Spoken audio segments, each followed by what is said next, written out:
रामकृष्णारी, मी योगेश महाराज गायके. सध्या हरिभक्त पारायण आमचे दत्ता महाराज टर्ले यांच्या असणाऱ्या वारकरी विश्रांतीगृहावर या ठिकाणी आलेलो आहोत.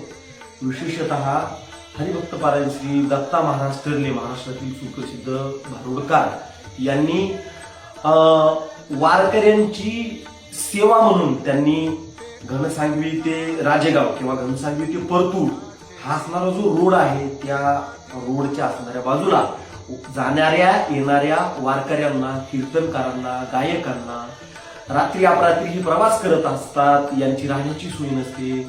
तर तो विचार मनामध्ये ठेवून त्यांनी या ठिकाणी विश्रांतीगृह केलेला आहे. म्हणून महाराष्ट्रातील तमाम असणारे जे वारकरी आहेत ते जर परतूर, घनसांगवी या भागातून जर प्रवास करत असतील किंवा अंबड टू पाथरी किंवा परभणी असा जर त्यांचा प्रवास असेल आणि जर त्यांना रात्री मुक्काम